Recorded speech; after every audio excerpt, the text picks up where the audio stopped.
अमेरिकी सदर Donald Trump ने अपने ओहदे का बाज़ाब्ता तौर पर चार्ज संभाल लिया है और सदर बनने के चंद घंटों के अंदर ही उन्होंने सैकड़ों जारहाना इकदाम उठा लिए हैं। ट्रंप के इन इकदाम में सदारती याददाश्तों समेत पॉलिसी से मुताल्लिक दर्जनों एग्जीक्यूटिव ऑर्डर शामिल हैं। ट्रंप की जानिब से बड़ी तादाद में एग्जीक्यूटिव ऑर्डर्स का इजरा किसी के लिए भी हैरानकुन नहीं है, क्योंकि वो इलेक्शन जीतने से पहले ही मुसलसल दावा कर चुके हैं कि वो सदारत का चार्ज संभालने के फौरन बाद ही दर्जनों एग्जीक्यूटिव ऑर्डर्स जारी करेंगे। वाज़ेह रहे कि अमेरिका में एग्जीक्यूटिव ऑर्डर अमेरिकी सदर की जानिब से वफाकी हुकूमत के लिए जारी एक तहरीरी ऑर्डर होता है जिसे कांग्रेस की मंजूरी दरकार नहीं होती है। सदर ट्रंप के इब्तिदाई इक़दाम में 6 जनवरी 2021 को कैपिटल हिल फसादात में मुलव्विस 1500 के करीब अफराद की आम मुआफ़ी, मैक्सिको के साथ सरहद पर इमरजेंसी, अमेरिका में टिकटॉक पर लगी पाबंदी को मौखर करने, अमेरिका को आलमी दायरा बराए सेहत से निकालने समेत साबिक सदर बाइडेन के दौर में जारी 78 एग्जीक्यूटिव ऑर्डर्स की मनसूखी शामिल है। ट्रंप ने बाइडेन दौर के जिन इकदामात को मनसूख किया है उनमें से एक ऑर्डर फ़लस्तीन में मकबूजा मगरबी किनारे यानी वेस्ट बैंक में गैर कानूनी इसराइली सेटलर्स पर पाबंदी से मुतालिक भी है, जो गजा में जारी इसराइली जारियत के दौरान मकबूजा मगरबी किनारे यानी वेस्ट बैंक में पुरतशद्दुद वारदातों में मुलव्विस थे, जिससे ये सवाल उठ गया है कि ट्रंप ने इसराइलियों को मकबूजा मगरबी किनारे में फ़लस्तीनियों के अमलाक पर कब्जे और उन पर तशद्दुद की खुली छूट दे दी है। रॉयटर्स के मुताबिक अमेरिकी सदर ट्रंप ने बाइडेन इंतजामिया की तरफ से फ़लस्तीनियों पर मगरबी किनारे में तशद्दुद में मुलव्विस दाएं बाजू के इसराइली सेटलर ग्रुप्स और अफराद पर आयद पाबंदियाँ मनसूख कर दी हैं। वाज़ेह रहे कि बाइडेन दौर में मुतअद्दिद इसराइली सेटलर्स और इदारों पर पाबंदियाँ आयद की गई थीं, उनके अमरीकी असासों को मुंजमद कर दिया गया था और अमरीकी शहरियों को उन अफराद से लेन देन से रोक दिया गया था।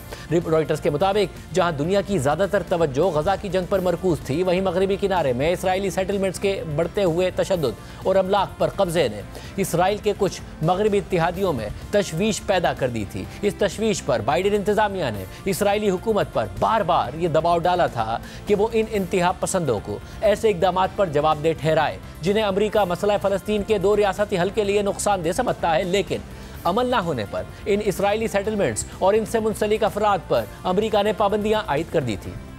जबकि टाइम्स ऑफ इसराइल के मुताबिक इन पाबंदियों को ख़त्म करना इसराइली वज़ीर आज़म नेतन्याहू की अव्वलीन तरजीहात में से एक था और इस मामले को पिछले चंद माह के दौरान ट्रंप की ट्रांजिशन टीम के साथ होने वाली मुख्तलिफ मुलाकातों में भी उठाया गया था। अहम बात यह है कि ट्रंप ने जिस वक्त इस एग्जीक्यूटिव ऑर्डर पर दस्तखत किए, इससे चंद घंटे पहले शुमाल मगरबी किनारे के गाँव अल फुंदक में इसराइली सेटलर्स के तशद्दुद का वाक़या सामने आया था। रिपोर्ट के मुताबिक बाइडेन के दस्तखत करदा एग्जीक्यूटिव ऑर्डर के तहत गुज़िश्ता साल 8 अलग अलग मरहलों में 17 अफराद और 16 इदारों पर पाबंदी लगाई गई थी। उनमें वो सेटलर्स शामिल थे जिन्हें अमेरिका ने फ़लस्तीनियों के खिलाफ तशद्दुद में मुलव्विस और फ़लस्तीनी ज़मीनों के कब्जे में मुलव्विस करार दिया था और इन पाबंदियों में उन तमाम गैर कानूनी सेटलमेंट्स को भी शामिल किया गया था जिनके रिहायशियों ने पुरतशद्दुद इक़दामात में हिस्सा लिया था। इन पाबंदियों में इसराइली हुकूमत के साबिक वज़ीर कौमी सलामती बिन गुवेर के करीबी साथियों को भी हदफ बनाया गया और बाइडेन इंतजामिया ने खुद बिन गुवेर को भी पाबंदियों में शामिल करने पर गौर किया था और साथ ही इसराइल के इंतहाई दाएं बाजू के वज़ीर ख़जाना बेज़लेल स्मोट्रिच को भी इस लिस्ट में शामिल करने का सोचा गया, लेकिन आखिर में उस पर अमल नहीं किया गया। ताहम पाबंदियों के आखिरी मरहले में इसराइली सेटलर मूवमेंट के डेवलपमेंट आर्म अमाना को शामिल कर लिया गया और इस अमल को इसराइल में एक बड़ी शिकस्त के तौर पर देखा गया। वाज़ेह रहे कि इसराइल की इसी तहरीक के अहम रहनुमाओं को ट्रंप की हल्फ बर्दारी की तकरीब में मदऊ किया गया था और अब इसराइली हुकाम ने ट्रंप के इस फैसले का खैर मकदम किया है जो ट्रंप ने सदर बनते ही किया है। टाइम्स ऑफ इसराइल के मुताबिक इसराइल के साबिक वज़ीर कौमी सलामती और इंतहाई दाएं बाजू के रहनुमा बिन गुवेर ने एक्स पर इस हवाले से लिखा है कि यह फैसला कई सालों की नाइंसाफ़ी को दुरुस्त करता है, जिसमें अमरीकी इंतजामिया और मकामी अनासिर ने गलत पॉलिसियों पर अमल किया और दोस्तों को दुश्मनों के साथ मिला दिया। बिन गुवेर के इत्तेहादी और मौजूदा इसराइली वज़ीर ख़जाना बेज़लेल स्मोट्रिच ने इस पर कहा है कि ट्रंप का मौक़िफ़ उनकी यहूदियों के साथ गहरी वाबस्तगी और हमारी ज़मीन के तारीख़ी हक़ से ताल्लुक़ को ज़ाहिर करता है और पाबंदियाँ इसराइल की दाखिली उमूर में संगीन गैर मुल्की मुदाखलत का एक खुला इक़दाम थीं। जबकि फ़लस्तीनी अथॉरिटी ने ट्रंप के फ़ैसले पर तहफ़्फ़ुज़ात का इज़हार करते हुए कहा है कि इंतहा पसंद आबादकारों पर आयद पाबंदियों को ख़त्म करना उन्हें हमारे लोगों के खिलाफ मज़ीद जराइम करने की तरग़ीब देगा।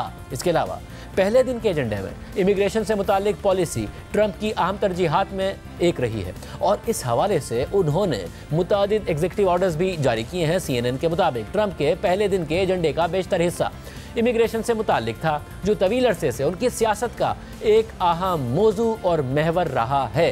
अपनी हल्फबर्दारी की तकरीर के दौरान ट्रंप ने ऐलान किया था कि वो जनूबी सरहद पर कौमी इमरजेंसी नाफिज कर रहे हैं। इसके बाद ट्रंप ने ओवल ऑफिस में इस इमरजेंसी से मुतालिक ऑर्डर पर दस्तखत कर दिए, जिसके नतीजे में पेंटागन के वसाइल और अमले को सरहदी दीवार की तामीर के लिए तैनात किया जाएगा।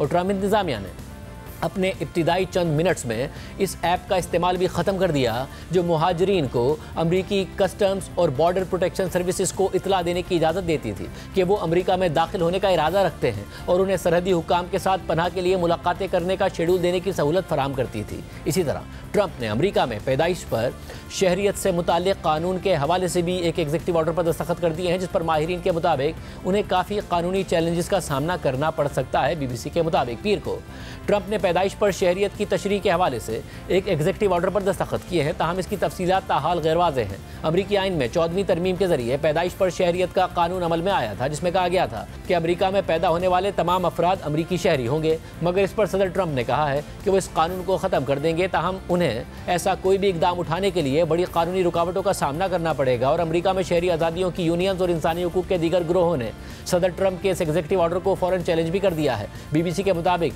अमरीकी आइन में 14वीं तरमीम खाना जंगी के अख्तिताम पर 1868 में की गई थी, जबकि 14वीं तरमीम में आज़ाद किए जाने वाले उन गुलामों की शहरियत की बात की गई थी जो अमरीका में ही पैदा हुए थे। इससे पहले अमरीकी सुप्रीम कोर्ट के कुछ फैसलों में कहा गया था कि अफ्रीकी अमरीकी कभी भी अमरीकी शहरी नहीं बन सकते, ताहम 14वीं तरमीम के बाद ये तमाम फैसले कदम हो गए थे। सन 1898 में सुप्रीम कोर्ट ने एक मुकदमे के दौरान ये उसूल तय कर दिया था कि पैदाइश पर शहरियत के कानून का इतलाक पनाह गुज़ीनों के बच्चों पर भी होगा। कानूनी माहिरीन की अक्सरियत का मानना है कि सदर ट्रंप किसी एग्जीक्यूटिव ऑर्डर के जरिए पैदाइश पर शहरियत का कानून ख़त्म नहीं कर सकते। यूनिवर्सिटी ऑफ वर्जीनिया से मुंसलिक कानून के प्रोफेसर साई कृष्ण प्रकाश कहते हैं कि ट्रंप कुछ ऐसा कर रहे हैं जिससे बहुत सारे लोग परेशान होंगे और बिलाखिर इसका फैसला अदालतों में ही होगा। यह ऐसा मामला नहीं है कि जिसका फैसला खुद डोनाल्ड ट्रंप कर सके। ताहम उनका कहना है कि अमरीकी सदर वफाकी इदारे के मुलाजमीन को ज़रूर हुक्म दे सकते हैं कि वो शहरियत के मामलात को बारीक बीनी से जाँचें, लेकिन इसकी वजह से जिन लोगों को शहरियत देने से इनकार किया जाएगा तो वो कानूनी तौर पर इन इक़दामात को चैलेंज करेंगे और ये मामला किसी बड़ी कानूनी लड़ाई की शक्ल इख्तियार कर जाएगा और आखिर में ये तमाम मामला सुप्रीम कोर्ट जाएंगे। जबकि पैदाइश पर शहरियत के कानून को ख़त्म करने के लिए अमरीकी आइन में एक और तरमीम की ज़रूरत होगी, लेकिन इसकी मंजूरी के लिए ऐवान नुमाइंदगान और सेनेट में 2/3 अक्सरियत की ज़रूरत होगी, जो ट्रंप की जमात के पास नहीं है। इसी तरह ट्रंप की जानिब से जारी दर्जनों एग्जीक्यूटिव ऑर्डर्स में से एक और उनका सबसे बड़ा इंतखाबी नारा कैपिटल हिल फसादात में मुलविस अफराद की माफ़ी भी है, और जिसके तहत उन्होंने कैपिटल हिल फसादात में मुलविस तकरीबन तमाम अफराद को माफ़ करने का ऐलान कर दिया है। CNN के मुताबिक ट्रंप ने अपने दूसरे दौरे हुकूमत के आगाज़ में एक अहम इकदाम के तौर पर 6 जनवरी 2021 को कैपिटल हिल पर हमले में मुलविस ज़्यादातर अफराद को माफ़ करने का ऐलान कर दिया है। पीर को ओवल ऑफिस में सदर ट्रंप ने कहा कि उनकी माफ़ियों का दायरा तकरीबन 1500 अफराद तक पहुँचेगा और इन अफराद को मुकम्मल माफ़ी दी जाएगी। CNN के मुताबिक अमरीकी प्रोसिक्यूटर्स ने कैपिटल हिल फसादात से मुताल्लिक इल्ज़ामात पर 1580 से ज़ायद अफराद पर फर्द जुर्मायत की थी और इन इल्ज़ामात में तकरीबन 1270 अफराद को सजा सुनाई गई थी। इसका मतलब यह है कि ट्रंप ने कहा है कि इस हमले में जिन अफराद को मुजरिम करार दिया गया था इन सबको माफ़ कर दिया जाएगा और इससे अमलन 6 जनवरी के तमाम मुकदमात का खात्मा हो जाएगा। इसके अलावा 14 अफराद जिनमें प्राउड बॉयज़ और ओथ कीपर्स के अहम रहनुमा शामिल हैं, जिन्हें कैपिटल हिल हमले में मुलविस होने पर सज़ा सुनाई गई थी, उनकी सज़ाओं में कमी भी की गई है। ट्रंप का यह हुक्म एक वादे की तकमील थी जो उन्होंने बार बार अपनी इंतखाबी मुहिम के दौरान किया था। ताहम ट्रंप ने इस मुआफ़ी के पैमाने के बारे में कभी नहीं बताया था कि वो कितने बड़े पैमाने पर मुआफ़ी देने का इरादा रखते हैं। इसी तरह वीडियो शेयरिंग ऐप टिकटॉक, जिसकी मालिक एक चीनी कंपनी बाइटडांस है, सदर ट्रंप ने इससे मुतालिक अहम एग्जीक्यूटिव ऑर्डर पर दस्तखत कर दिए, जिसके तहत टिकटॉक पर पाबंदी के निफाज को 75 दिन के लिए मौखर कर दिया गया है। वाज़ेह रहे कि गुज़िश्ता चंद सालों से टिकटॉक की वजह से अमरीकी सलामती को दरपेश खतरात का मौजू काफ़ी ज़ेर बहस रहा है। अल जज़ीरा के मुताबिक अमरीका में टिकटॉक के बारे में खदशात कई सालों से मौजूद थे। 2020 में ट्रंप, जो उस वक्त अमरीकी सदर थे, उन्होंने इस प्लेटफॉर्म को बंद करने की पहली नाकाम कोशिश की और माइक्रोसॉफ्ट पर उसे खरीदने के लिए दबाव डाला। ताहम टिकटॉक ने उस वक्त ओरेकल के साथ डेटा प्रोटेक्शन टेक्नोलॉजी पर शराकत दारी करने पर इत्तफाक कर लिया। इसके बाद रिपब्लिकन्स और डेमोक्रेट्स ने मिलकर कौमी सलामती की बुनियाद पर और डेटा प्राइवेसी लीक्स के खदशात पर टिकटॉक पर पाबंदी के लिए जोर दिया। इस हवाले से उनका कहना था कि चीनी हुकूमत बाइटडांस के जरिए टिकटॉक के 17 करोड़ से ज़ायद अमरीकी सारिफीन के डेटा तक रसाई हासिल कर सकती है और इसके एल्गोरिथम को इस्तेमाल करके चीनी प्रोपेगेंडे को आगे बढ़ाने के लिए मुनज़्ज़म कर सकती है। इसके बाद मार्च 2023 में अमरीकी कांग्रेस ने टिकटॉक के सरबराह को 5 घंटे तक सख्त सवालात का निशाना बनाया और इस ऐप पर चीन के मुबैना असरात के हवाले से सवालात किए। फिर अगले साल यानी मार्च 2024 को अमरीकी कानून साजों ने एक कानून मंजूर कर लिया, जिसके तहत बाइट डांस को एक आखिरी मोहलत दी गई कि वो या तो टिकटॉक में अपनी मिल्कियत किसी अमरीकी इदारे को मुंतकिल कर दे या फिर अपना काम ही बंद कर दे। अप्रैल 2024 में अमरीकी सदर बाइडेन ने इस कानून पर दस्तखत कर दिए, जिसके तहत टिकटॉक को 19 जनवरी 2025 तक मोहलत की तामील करनी थी, जबकि अमरीकी सुप्रीम कोर्ट ने भी इस कानून को बरकरार रखा, जो कंपनी के लिए एक शदीद धचका था। फिर इसके बाद हफ्ते यानी 18 जनवरी को अमरीका में टिकटॉक की सर्विसेज बंद कर दी गई थी। मगर इसके अगले ही दिन इतवार को ट्रंप ने ऐलान कर दिया कि वो सदर बनते ही टिकटॉक को आर्जी मोहलत देंगे ताकि वो कंपनी की आधी मिल्कियत किसी अमरीकी इदारे या इत्तिहादी को मुंतकिल कर दे। इस ऐलान के फौरी बाद अमेरिका में टिकटॉक की सर्विसेज बहाल हो गई थी। इस पर ट्रंप ने अपनी तकरीर में कहा था कि TikTok is back. As of today, TikTok is back. Let the United States of America own 50% of TikTok. I'm approving on behalf of the United States. और फिर कल ट्रंप ने एग्जीक्यूटिव ऑर्डर भी जारी कर दिया, जिसके तहत टिकटॉक को बहाल करते हुए 75 दिन की मोहलत दे दी गई। इसी तरह ट्रंप ने कल ऐलान किया कि वो अमेरिका को वर्ल्ड हेल्थ ऑर्गेनाइजेशन से निकाल रहे हैं। CNN के मुताबिक ट्रंप ने हमेशा वर्ल्ड हेल्थ ऑर्गेनाइजेशन पर तनकीद की है और इनकी इंतजामिया ने जुलाई 2020 में ऐलान किया था कि वो इस इदारे को छोड़ देंगे, लेकिन बाइडेन ने आते ही इस इकदाम को अपने एग्जीक्यूटिव ऑर्डर के जरिए रोक दिया था। रिपोर्ट के मुताबिक ट्रंप ने इस हवाले से जारी एग्जीक्यूटिव ऑर्डर में आलमी इदारे को छोड़ने की वजूहात में इदारे की तरफ से कोरोना वबा को कंट्रोल करने में नाकामी बताई, जो कि चीन से फैलना शुरू हुई थी। इसके अलावा दीगर वजूहात में आलमी सेहत के बहरानों में इस्लाहात को अपनाने में नाकामी और इदारे में रुकन ममालिक के गैर मुनासिब सियासी असर रसूख का जिक्र किया गया था। आलमी इदारा सेहत और यूरोपीय यूनियन ने अमेरिका के इदारे को छोड़ने के ऐलान पर तशवीश का इज़हार किया। इसी तरह ट्रंप ने मजीद कई इकदाम पर दस्तखत किए हैं, जिनमें अमेरिका को माहौलियात से मुतालिक पेरिस मुआहदे से निकालने, अमरीकी वफाकी हुकूमत में नई भर्तियों को रोकने समेत गल्फ ऑफ मैक्सिको का नाम बदल कर गल्फ ऑफ अमरीका रखने के इकदाम शामिल हैं, जिनका वो कई बार वादा कर चुके हैं। इसके अलावा ट्रंप ने 2 एग्जीक्यूटिव ऑर्डर्स में अमरीकी महकमा इंसाफ और नेशनल इंटेलिजेंस के डायरेक्टर को हिदायत दी है कि वो बाइडेन इंतजामिया के आज़ादी इजहार पर सेंसरशिप और कानून नाफिज करने वाले इदारों और इंटेलिजेंस एजेंसियों को बतौर हथियार इस्तेमाल करने के बारे में वसी पैमाने पर तहकीकात का आगाज करें। इसी तरह ट्रंप ने एक एग्जीक्यूटिव ऑर्डर में 51 साबिक इंटेलिजेंस ऑफिसर्स की सिक्योरिटी क्लियरेंस खत्म करने का हुक्म दे दिया है, जिन्होंने 2020 में सदर बाइडेन के बेटे हंटर बाइडेन से मुतालिक एक खत पर दस्तखत किए थे। जबकि ट्रंप के नए एग्जीक्यूटिव ऑर्डर्स के मुताबिक ट्रांसजेंडर अफराद के लिए मौजूद प्रोटेक्शन और अमरीकी वफाकी हुकूमत में डाइवर्सिटी, मुसावात और इंक्लूजन के प्रोग्रामों को भी खत्म किया जा रहा है। इस पूरी सूरत हाल पर बात करेंगे। हमारे साथ मौजूद हैं डॉक्टर हसन अब्बास, जो national defence university Washington DC में इंटरनेशनल रिलेशंस के प्रोफेसर हैं और मुतअद्दिद किताबों के मुसन्निफ हैं, और हाल ही में उनकी किताब द रिटर्न ऑफ द तालिबान्स भी शाया हुई है। डॉक्टर साहब, बहुत शुक्रिया मुझे ज्वाइन करने के लिए। ज़ाहिर ट्रंप ने जिस तरह इक़्तिदार संभाला है, बहुत अग्रेसिव अंदाज में उन्होंने एग्जीक्यूटिव ऑर्डर्स जारी किए हैं। कुछ पर सवाल उठ रहा है कि वो ठहर पाएंगे नहीं ठहर पाएंगे, आइन के मुताबिक हैं नहीं हैं, अदालतों में चैलेंज होंगे। बट आप अमरीकी निज़ाम को समझते हैं, अमरीकी इस्टेब्लिशमेंट को समझते हैं, आपको लगता है जो वो दावे कर रहे हैं ग्राउंड पर आगे जाके 4 सालों में वो तब्दीलियां ला पाएंगे, वो इतना अग्रेसिवली आगे बढ़ पाएंगे? जी बहुत शुक्रिया, great to be on your show. मेरा ख्याल है वो बहुत कुछ कर पाएंगे। उसकी वजह ये है कि वो एक सिंबल बने हैं एंटी इस्टेब्लिशमेंट व्यू का। वो एंटी इस्टेब्लिशमेंट है अमेरिका के हिसाब के मुताबिक, और इस वक्त क्योंकि वो दोबारा आए हैं, जिसे हम अंग्रेजी में कहेंगे कि it's a marvellous political come back, और वो उसी लिए वो अपना उनका एक बयानिया है, नैरेटिव है जिसको वो बयान कर रहे हैं। और इस वक्त कांग्रेस उनके साथ है, बोथ हाउस ऑफ रिप्रेजेंटेटिव्स और सेनेट। और जिन लोगों को वो चाहते थे उनको वो ऊपर ले आए अपनी कैबिनेट में, और जिन से नाराज थे उनको, जो पिछली दफा नए नए लोग थे, तो इस वक्त उनके पास अपनी टीम है, कांग्रेस उनके साथ है। उस वक्त जो इकोनॉमिक सपोर्ट है, किसी स्टॉक्स की कहीं और तमाम चीज़ों में, वो सपोर्ट बेस उनके साथ है। तो बहुत चांस है कि वो पहले 2 साल में खास तौर पर बहुत सी चीज़ों पे डिलीवर कर सकें, मुझे ये दिखाई देता है।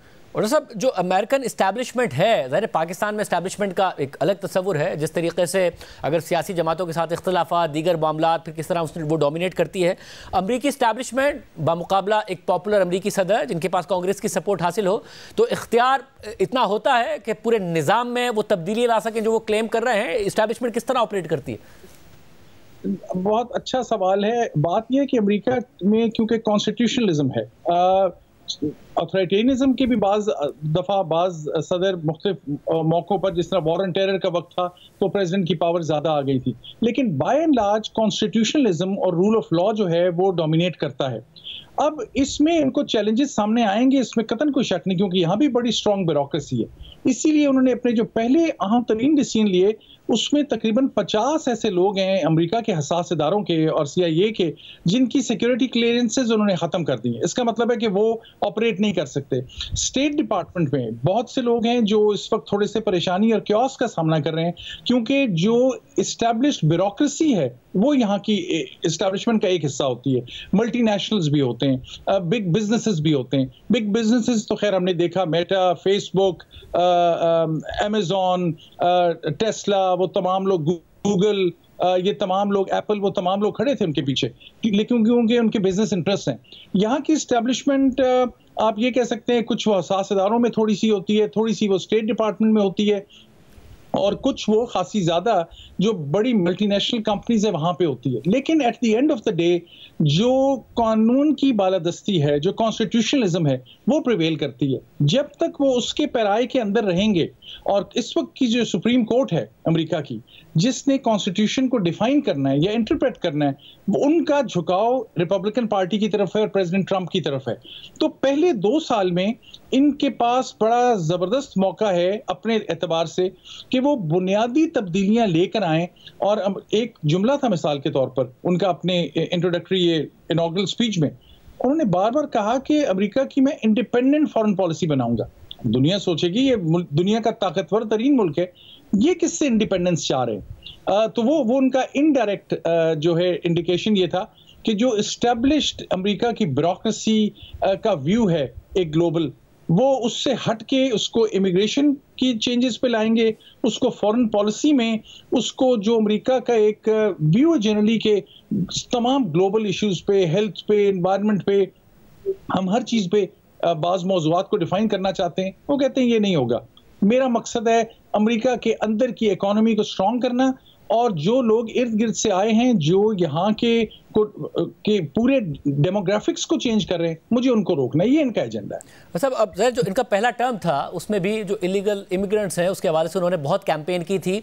कहा यही जाता है कि जितना उन्होंने दावे किए थे उतना अमल नहीं कर सके थे। अब कल उन्होंने पहला ऐलान ये किया है कि अपने जो जनूबी बॉर्डर है उस पर इमरजेंसी लगाने का, इसके अलावा जो बर्थ राइट के तहत अगर आप पैदा हुए हैं अमेरिका में आपको नेशनैलिटी मिलती है, उसके हिसाब से भी उन्होंने एग्जीक्यूटिव ऑर्डर तो जारी कर दिया, मगर ये बात मौजूद है कि जी आइन में वो राइट मौजूद है, इसलिए इसको चैलेंज कर दिया जाएगा। इस पर अमल इस दफा वो कर पाएंगे? आपको लग रहा है कि डिफरेंट है इस दफा? इस आखिरी बात पे बर्थ राइट जो सिटीजनशिप का राइट है, इस पे उनको चैलेंज आएगा। उसकी वजह ये है कि ये 1868 में अमेरिका की 14th कॉन्स्टिट्यूशनल अमेंडमेंट थी, जिसके तहत ये रूल है कि जो अमेरिका में पैदा होगा उसको सिटीजनशिप मिलेगी। इस पे उनको मोस्ट सर्टेनली पुश बैक आएगा सुप्रीम कोर्ट की तरफ से। लेकिन उनका आर्गुमेंट ये है कि मैं ये कह रहा हूं कि जिस वक्त बच्चा पैदा हुआ है तो उस वक्त उसके माँ बाप अगर लीगल नहीं है, यानी ये उन लोगों के लिए नहीं है जो टूरिज्म के तौर पर आए या विजिट करने आए या किसी पोस्टिंग पे वर्ल्ड बैंक IMF में आए, अपनी डिप्लोमेटिक पोजीशन पे आए, उनके यहाँ बच्चा पैदा हो, बच्ची पैदा हुई तो उसको सिटीजनशिप मिलेगी, उस पर कोई चैलेंज नहीं है। ये सिर्फ उन पे है जो बाज बॉर्डर से आते हैं, साउथ से जो आते हैं तो इलीगल होते हैं और उनके हालात आती है, वो बच्चा को सिटीजनशिप मिलती है, उसके बेस पे वो क्लेम करते हैं हमें यहाँ रहने दिया जाए। तो ये बेसिकली वो ये चाह रहे हैं, वो कह रहे हैं कि मैं 14th अमेंडमेंट को मुख्तलिफ तरीके से इंटरप्रेट करूंगा। इस पर इनको यकीनन चैलेंज होगा, इसमें कोई शक नहीं।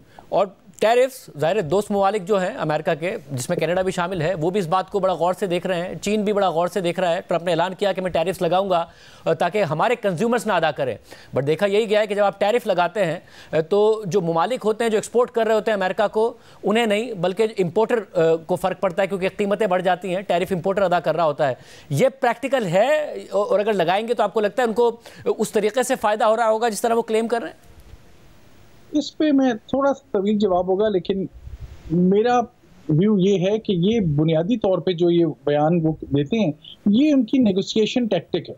ये एक बुनियादी तौर पे डील मेकर हैं। आपने उनकी स्पीच में सुना, उन्होंने शुरू में भी कहा कि मैं यूनिफायर हूँ, हालांकि सब जानते हैं कि वो पोलराइजिंग फैक्टर है, लेकिन साथ उन्होंने कहा मैं पीस मेकर भी हूँ। और टैरिफ्स और इन इश्यूज पे उन्होंने सख्त जुमले कहे हैं बिकॉज वो नेगोशिएट करना चाहते हैं। उन्होंने मिसाल के तौर पे कनाडा और मेक्सिको के लिए कहा है कि मैं 25% टैरिफ लगाऊंगा, लेकिन ये कम से कम 1 महीना है। चाइना पे, जो उनके पूरे पॉलिटिकल कैंपेन में था, चाइना पे टैरिफ नहीं लगाए। चाइना के तो सदर को खुद फोन करके बुलाया, जो अनप्रेसिडेंटेड है।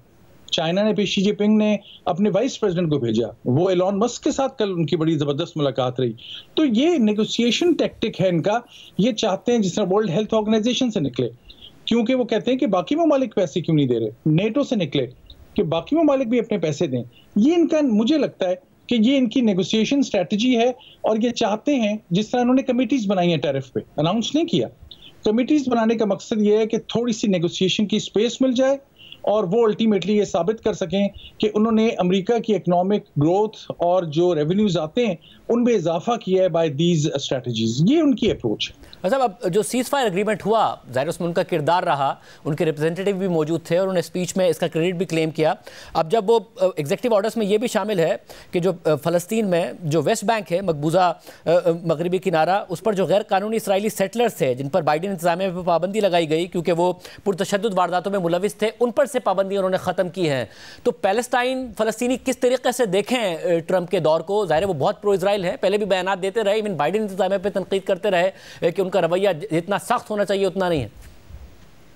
ये एक बड़ा अहम मौजू है और थोड़ी सी हैरत की बात यह कि इस वक्त अमेरिका में जो मेन हेडलाइंस हैं बड़े अखबारों की, बड़े चैनल्स में, वहाँ ये बात कतन डिस्कस नहीं हो रही। और इसकी दो वजूहात हैं। एक ये कि इसमें कतन कोई शक नहीं है कि प्रेसिडेंट ट्रंप के अपने जो कैबिनेट पिक्स हैं उसमें जो प्रो इजरायली एलिमेंट्स हैं वो बहुत स्ट्रॉन्ग है। लेकिन कुछ बड़े सिवियर क्रिटिक्स हैं इजराइल की पॉलिसी के जो भी इनके करीब हैं। और ये वाली मिसाल के तौर पे एक बड़ी मेजर वॉशिंगटन पोस्ट की गलबन स्टोरी थी कि 2 दिन पहले प्रेसिडेंट ट्रंप ने जो अपने रिप्रेजेंटेटिव को भेजा इजराइल, उन्होंने वो जो अल्फाज उनके साथ इस्तेमाल किए, वो एक तो वो उनका मजहबी त्यौहार था जिसमें इजराइल के वज़ीर आज़म नहीं मिलते या उनके सरबराहान नहीं मिलते किसी को।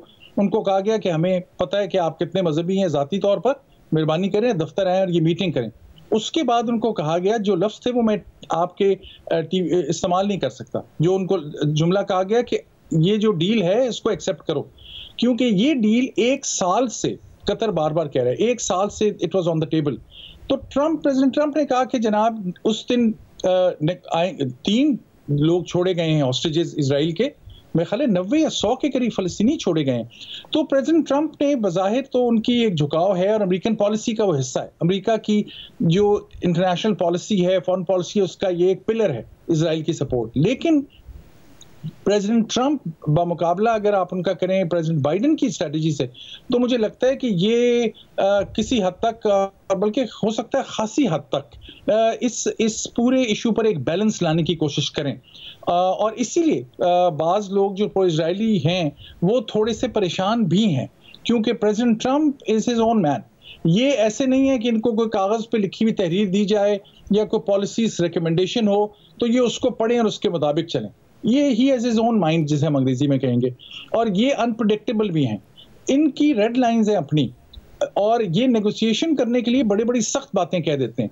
तो लिहाजा इनसे उम्मीद की जाती है कि मुझे लगता है कि शायद मिडल ईस्ट में कुछ एक पीसफुल नया अरेंजमेंट वजूद में आए। कम से कम होप और दुआ तो यही है। सब और पाकिस्तान बहुत गौर से इस सारे के सारे मामले को देख रहा है। एक तो पाकिस्तान में सियासत है जिसमें उम्मीद करती है पीटीआई कि ट्रंप किरदार अदा करेंगे, ताल्लुकात अच्छे थे। कुछ जो रिचर्ड ग्रेनेल या दीगर लोग हैं उनकी नई काबीना में उन्होंने कुछ ना कुछ बातें भी इस हवाले से की, बल्कि बहुत सारी बातें की। दूसरी तरफ हुकूमत का कंसर्न सामने आता है, जो कि बज़ाहिर हुकूमत ये क्लेम कर रही है कि ऐसा हमें कोई कंसर्न नहीं। और फिर पाकिस्तान के ताल्लुकात भी कैसे देखते हैं आप ट्रंप के 4 साल दौर में, सियासत और फिर रियासत के ताल्लुकात? देखिए, इस पे मेरी थोड़ा सा, मैं एक तो ये भी अर्ज कर दूं कि जो कुछ मैं कह रहा हूँ ये मेरी ज़ाती ओपिनियन है, और ये मैं थोड़ी सी इस जवाब में थोड़ी सी एहतियात मेरे लिए इसलिए ज़रूरी है कि मैं एक ऐसे शहर में हूँ और ऐसा काम से मेरा ताल्लुक़ है जहाँ इन इश्यूज़ पे, पॉलिसी पे हमें मुसलसल बोलना होता है। तो आप इशारतन में कुछ बातें कहूँगा। बात ये कि पाकिस्तान अमेरिका के लिए 2 वजूहात से अहम है।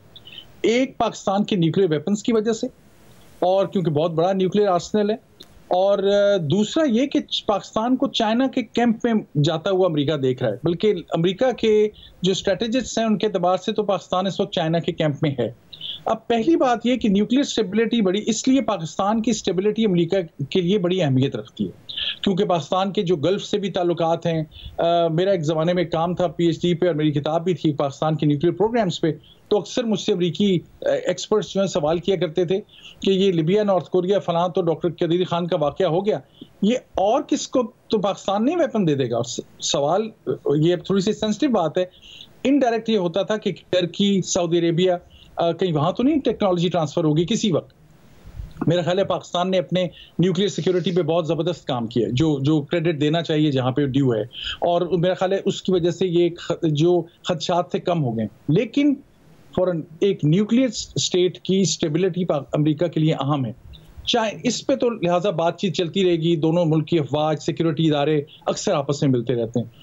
जो चाइना वाला फैक्टर है, प्रेसिडेंट ट्रंप ने चाइना की तरफ, मैं यहां तक कहूंगा कि एक दोस्ती का हाथ बढ़ाया, जिस तरह मैंने अर्ज किया था कि उनके सदर को बुलाया। टिकटॉक पे बैन था, उन्होंने आते सार पहला अनाउंस किया कि टिकटॉक पे बैन नहीं होगा, जो बड़े लोगों के लिए यहाँ खतरे की बात थी। इसी तरह जो बाकी 3-4 टैरिफ्स ना लगाना, इन दो नजरियों से देखा जाएगा। अब पाकिस्तान की डोमेस्टिक पॉलिटिक्स क्या रुख इख्तियार करती है, ऑनेस्टली अमेरिका इसके रडार पे इस वक्त उस तरह से नहीं है जैसे समझा जा रहा है मेरी नज़र में। मैं इसमें यह भी अर्ज कर लूं कि लोग कंपैरिजन करें पुराने वक्तों से, बेनज़ीर भुट्टो मरहुमा के हवाले से, नवाज शरीफ साहब के हवाले से। ये दुरुस्त है कि उन दोनों के पावर में आने में, नवाज शरीफ को साहब को जेल से निकालने में सदर क्लिंटन का हाथ था, ये तो अब एविडेंस है इसका। बेनज़ीर भुट्टो साहबा की हुकूमत में आने में अमेरिका की पुश थी, क्योंकि वो डिजर्व करती थी मेरे ख्याल में। लेकिन उन दोनों के अमेरिका में बहुत बड़े नेटवर्क्स और ताल्लुकात थे। बेनज़ीर भुट्टो मरहुमा पढ़ी हुई थी अमेरिका में, उनके जब भी वो आती थी, मुझे वो याद है, मैं अमेरिका में था, वो कांग्रेसमैन को मिलती थी, उनके पास तमाम सीनियर लोग मिलने जाते थे। नवाज शरीफ साहब का, उनकी फैमिली का, उन सब लोगों का बिजनेस कम्युनिटी से बड़े ताल्लुकात रहे। जो ये इमरान खान साहब इस वक्त ऑपोजिशन में हैं, बड़े जो भी वो सारा सिलसिला कार है, उनके पास ऐसा नेटवर्क नहीं है। पाकिस्तानी डायस्पोरा बड़ा एक्टिव है, वो कितना जोर लगा सकता है। लेकिन असल सवाल ये होगा कि क्या इमरान खान साहब की पार्टी से किसी शख्स को लाया जा सकता है जो अमेरिकन बैक चैनल पे उनसे बात करे कि अच्छा, आप जब आएंगे हुकूमत में तो क्या दोबारा आप अमेरिका के खिलाफ बयानबाजी करेंगे, क्या आपकी दोबारा एंटी वेस्टर्न व्यूज होंगे, क्या आप गारंटी दे सकते हैं, गारंटर कौन होगा, उस तरह की कन्वर्सेशंस चाहिए। वो मुझे अभी तक तो दिखाई नहीं दी वो होती हुई। इस वजह से अमेरिका को आप इमरान खान साहब के केस को बेनज़ीर भुट्टो साहबा, नवाज शरीफ के या उससे भी जो पुराने हिस्टोरिकल केसेस हैं उनसे बराबर नहीं रख सकते। अमेरिका के लिए इस वक्त पाकिस्तान सिक्योरिटी के हवाले से इंपॉर्टेंट है, अफगानिस्तान के हवाले से इंपॉर्टेंट है।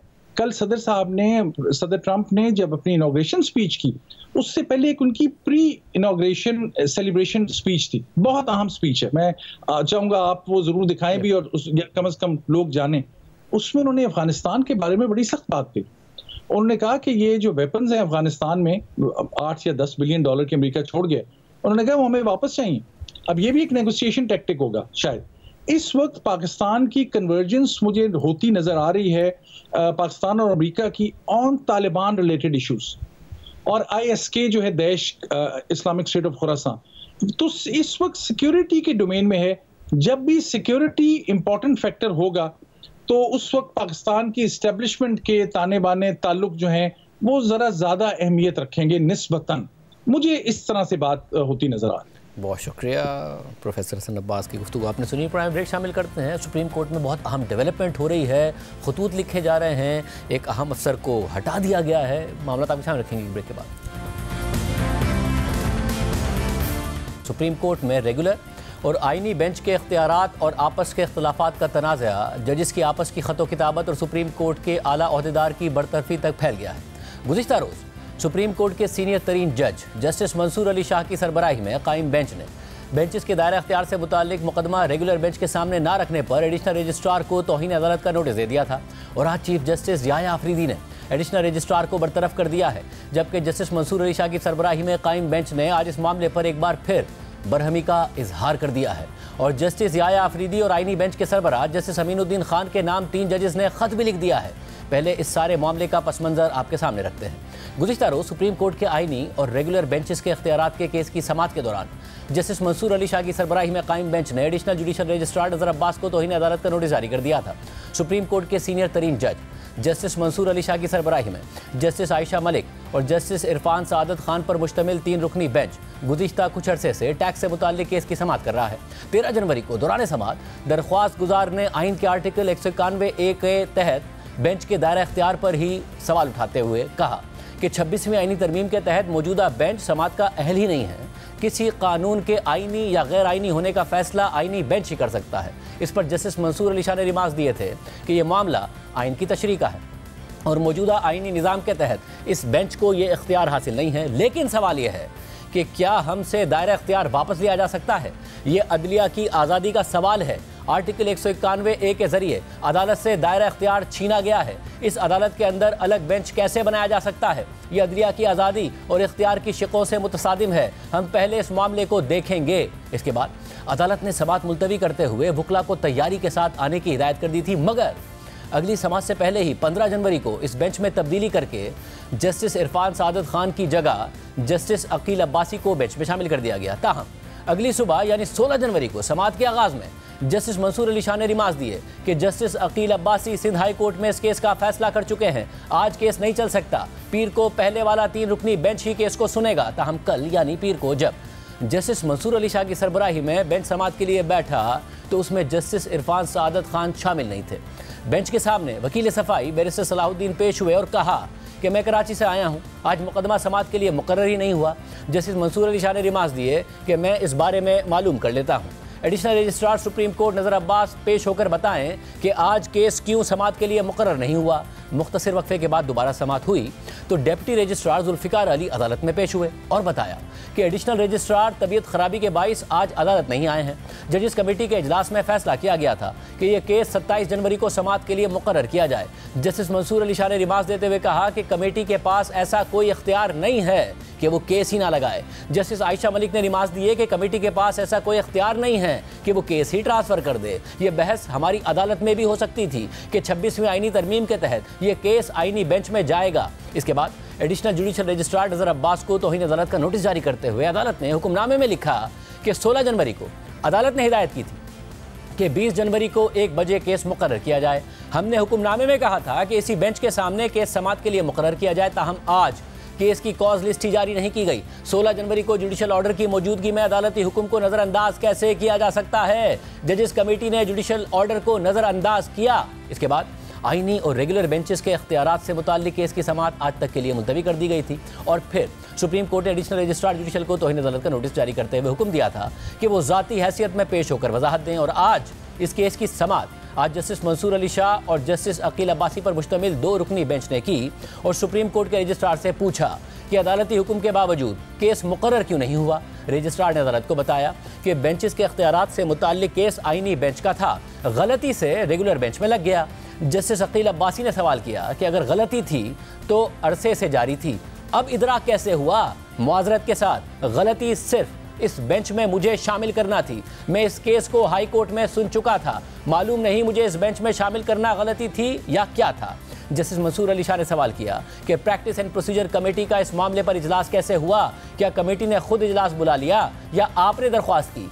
रजिस्ट्रार सुप्रीम कोर्ट ने कहा कि हमने कमेटी को नोट लिखा था। जस्टिस मंसूर अली शाह ने मजीद सवाल किया कि जब जुडिशल ऑर्डर मौजूद था तो नोट क्यों लिखा गया? हमारा ऑर्डर बहुत वाज़ेह था कि केस किस बेंच के सामने लगना है, हमें वो नोट दिखाएं जब आपने कमेटी को भेजा।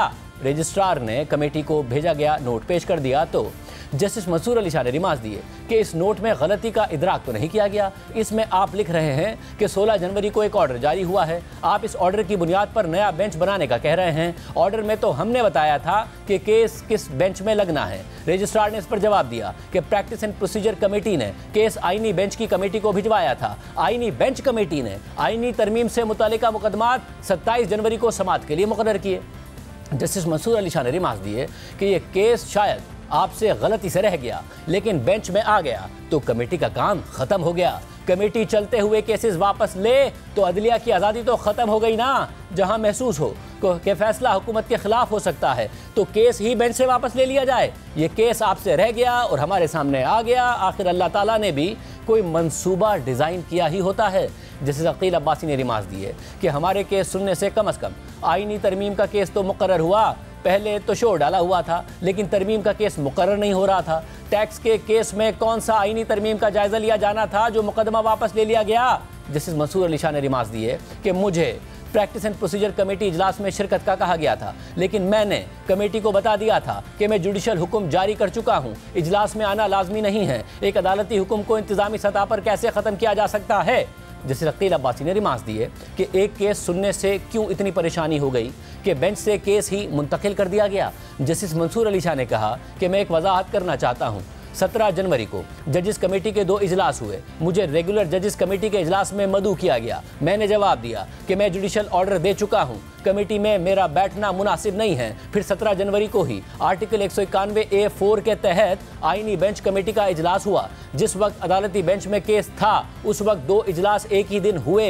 जैसे अकील अब्बासी ने रिमार्क दिए कि आईनी बेंच कमेटी ने मिनट्स में कहा कि 26वीं आईनी तरमीम केस 8 जजेस के सामने मुकर्रर किया जाता है, इसलिए ये केस भी आईनी बेंच में भेजा जाता है। लेकिन 26वीं आईनी तरमीम के खिलाफ तो हम केस सुन ही नहीं रहे थे।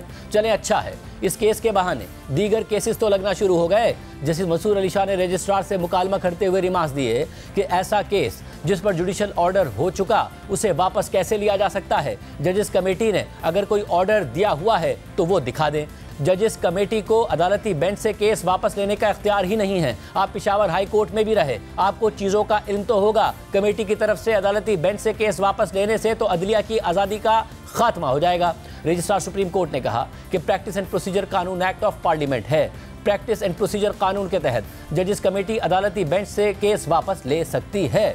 जैसे मंसूर अली शाह ने इस पर रिमार्क दिए कि अगर ऐसा होता रहा तो कल इसलिए केस वापस ले लिया जाएगा कि हुकूमत के खिलाफ फैसला होने लगा है। जस्टिस अकील अब्बासी ने रिमार्क दिए कि मैं एतमाद के साथ तो ये भी नहीं कह सकता कि कल ये केस हमारे सामने रहेगा। अजीब सूरत हाल है, हो सकता है कि कल ये केस भी हमारे सामने ना रहे।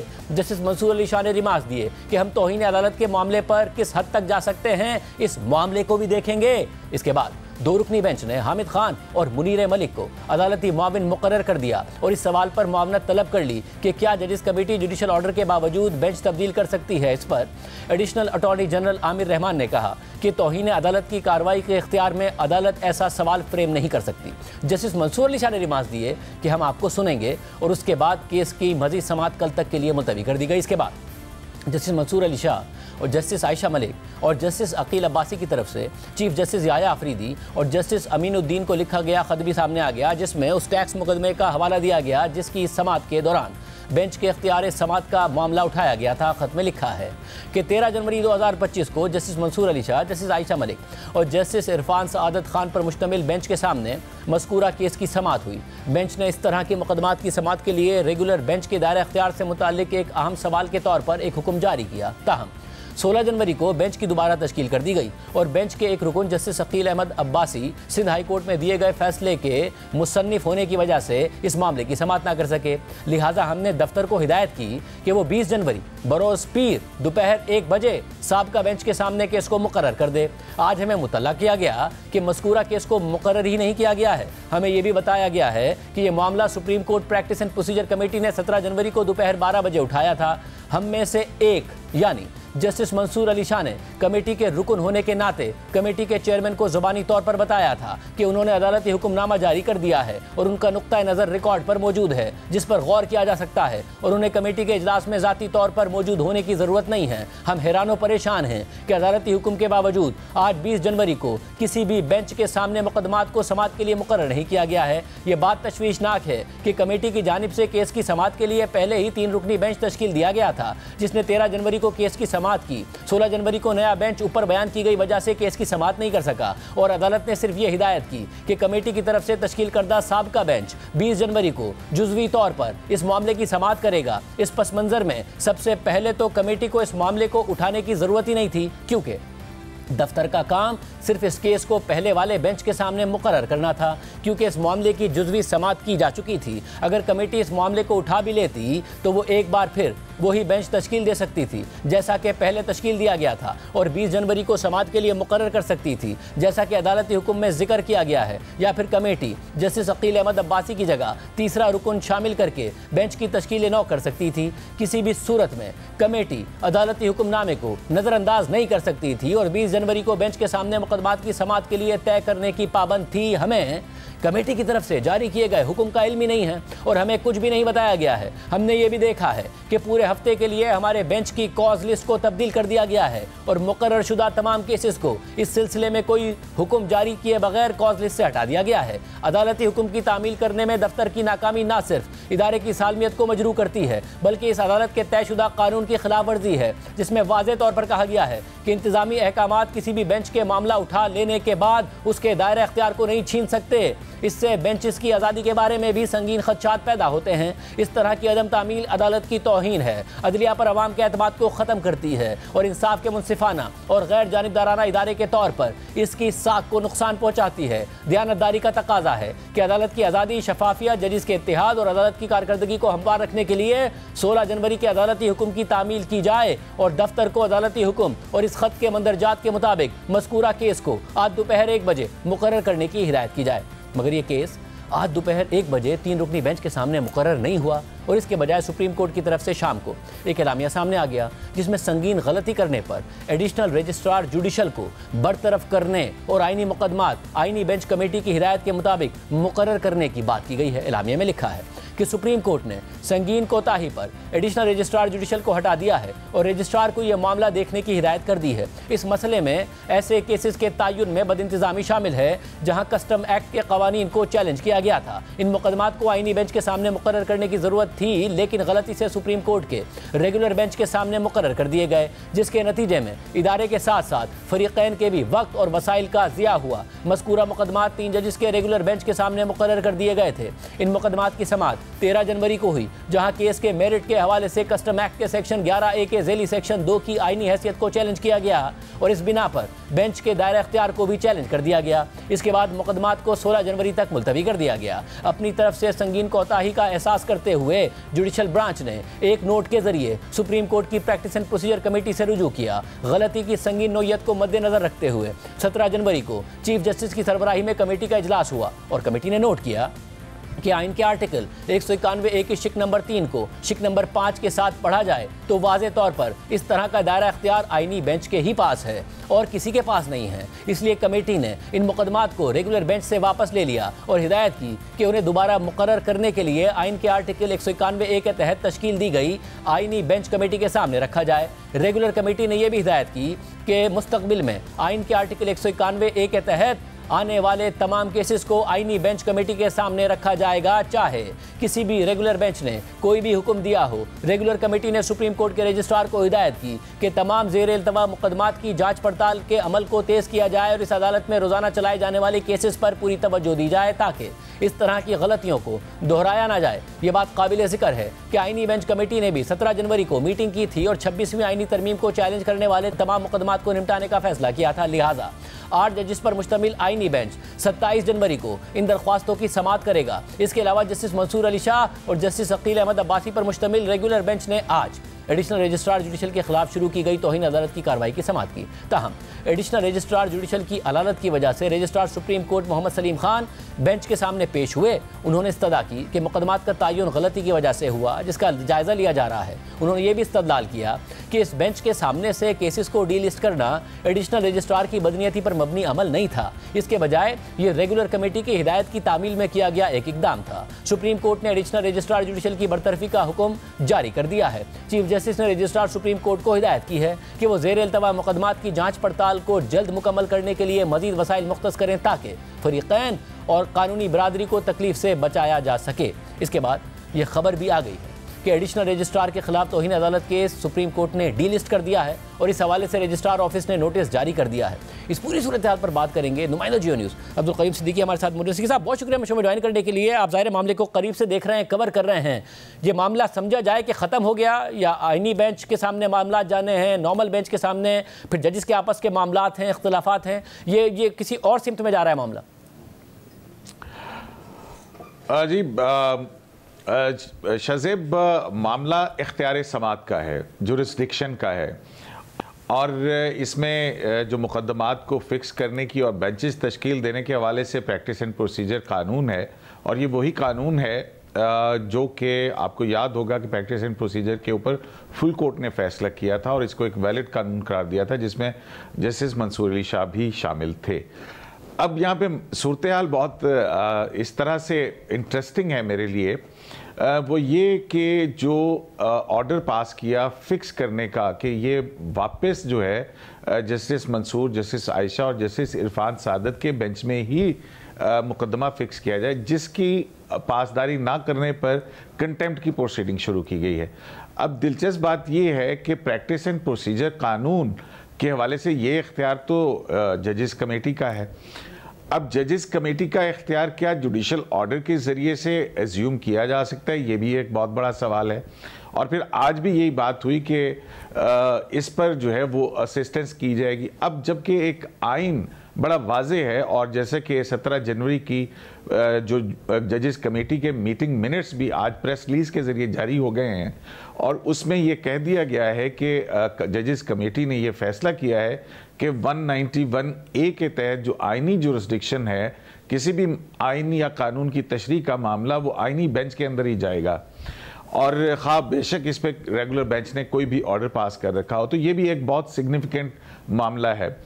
तो जो जुरिस्डिक्शन है वो कैसे एज्यूम कर सकती है अदालत, और एक ऐसा जुडिशल ऑर्डर पास कर सकती है जो कि बेंचेस की तश्कील और मुकदमात की फिक्सेशन से हो। तो फिर प्रैक्टिस एंड प्रोसीजर कानून क्या बाईपास कर दिया गया, या वो प्रैक्टिस एंड प्रोसीजर कानून के मुताबिक है या उसके खिलाफ है। तो ये एक ऐसा मलगूबा सा अब बन गया है कि जहाँ पे एक बेंच जो है वो ये कह रहा है कि हमारे पास इख्तियार समात का हमने भी फैसला करना है, लेकिन आइन कहता है कि वो इख्तियार समात इस बेंच के पास नहीं है। और जजेस की कमेटी जो है वो ये कह चुकी कि 191A के तहत जो मुकदमात हैं वो आइनी बेंच के सामने जाएंगे, और ये मुकदमात फिक्स भी कर दिए गए हैं, यानी कि एक लार्जर बेंच के सामने फिक्स भी कर दिए गए हैं। ये बेंच 2 रुकनी बेंच है, और कंटेम्प्ट की उस प्रोसीडिंग के अंदर यही इख्तियार समात तय किए बगैर मेरा ख्याल है कि आया पहले तो किसी भी जो मामला है उसके ऊपर अदालत ने तय करना होता है कि उसका इख्तियार समात है भी या नहीं है। इस किस्म का कोई ऑर्डर हमें नज़र नहीं आता जिसमें हो कि सुप्रीम कोर्ट के इस रेगुलर बेंच ने फलां जुरिस्डिक्शन को इन्वोक करते हुए ये ऑर्डर पास किया है।